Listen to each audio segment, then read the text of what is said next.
Good evening students. Today I will be discuss here the base and peak load power station for hydroelectric power plant. In a hydroelectric power plants, the changing load on the power station makes it load curve of variable nature. Load on the power station can be considered in two parts, namely base load and peak load. As shown in figure, the relation between the load and the time in hours.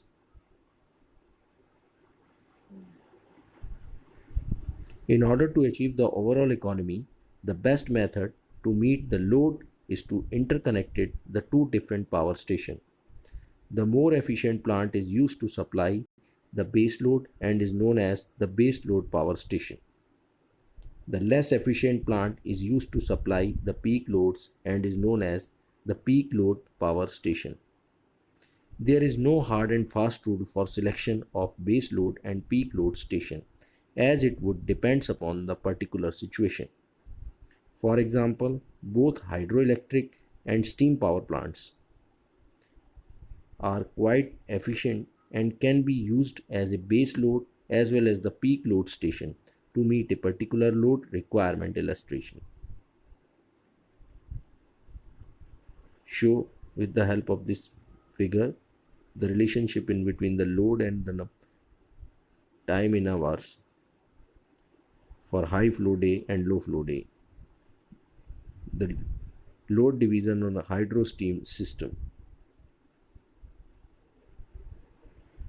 The requirement of plant supplying base load.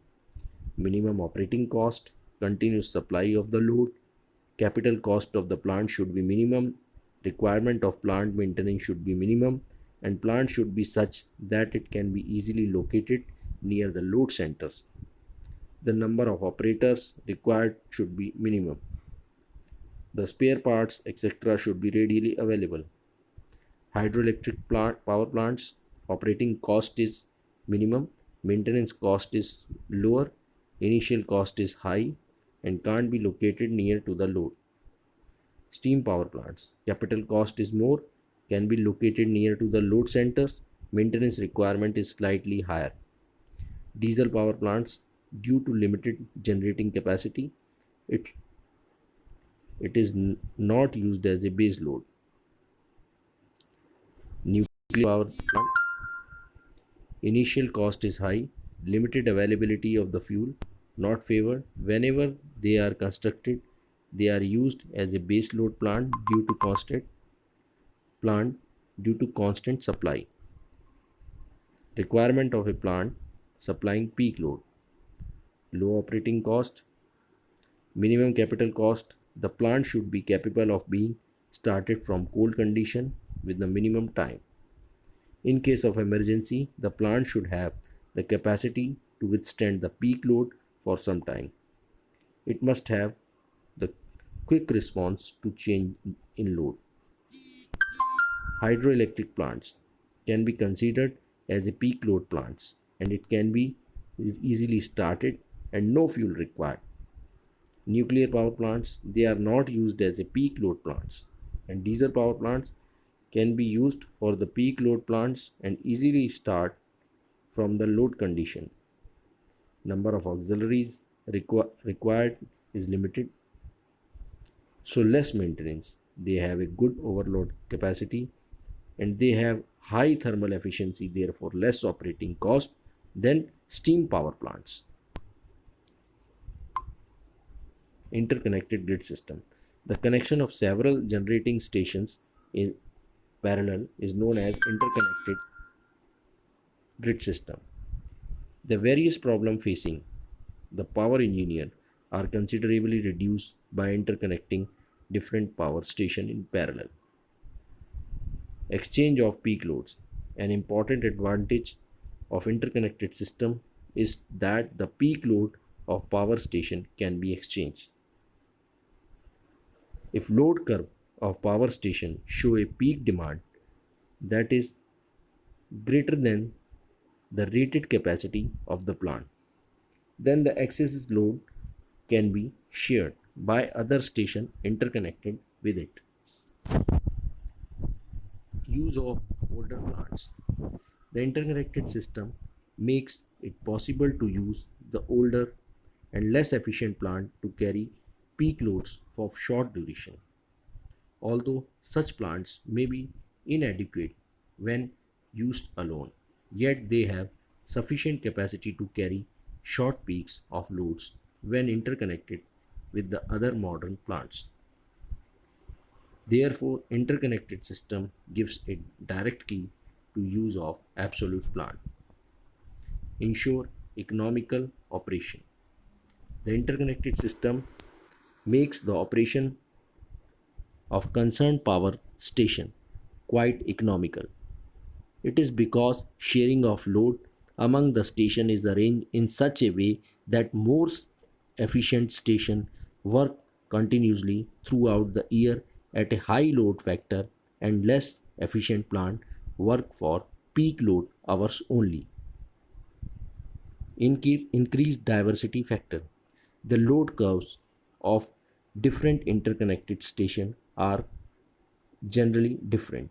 The result is that the maximum demand on the system is much reduced as compared to the sum of individual maximum demands on the different station. In the other words, the diversity factor of the system is improved, thereby increasing the effective capacity of the system. Interconnected grid advantages. Reduce plant res- reserve capacity. Every power station is required to have a standby unit. However, when several power stations are connected in parallel, the reserve capacity of the system is much reduced. This increases the efficiency of the system. Hydroelectric plant is combination with the steam power plant. The hydroelectric plant can be take up the load quickly and follow the peak variation much better than thermal plants. When the runoff is sufficient in monsoon, the hydro plant is used as a base load plant and thermal plant is used as a peak load plant. The thermal plant is used as a base load plant during the drought period and hydro plant works as a peak load plant. Show the figure. The hydro plant used as a base load plant during the normal runoff in an interconnected system. And show this figure, second figure, the hydro plant used as a peak load plant during drought period in an interconnected system. The relation in between the load and the time in hours are directly shown with the help of this figure.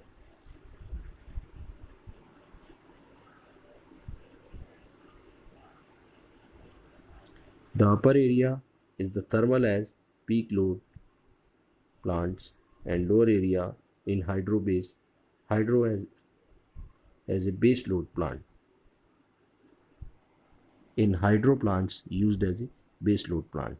But in case of hydro plant used as a peak load plant, the upper area is hydro as a peak load plant and lower area is a thermal as a base load plant.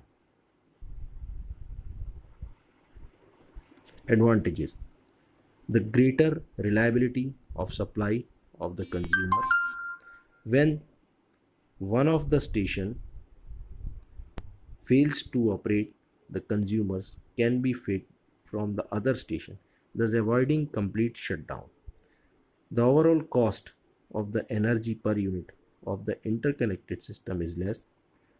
There is more effective use of transmission lines facility at higher voltage, less capital investment required, less expenses on supervision, operation and maintenance. Spinning reserve required is reduced. The spinning reserve in any backup energy production capacity which is can be made available to a transmission system within 10 minutes notice and can operate continuously for at least 2 hours once it is brought online.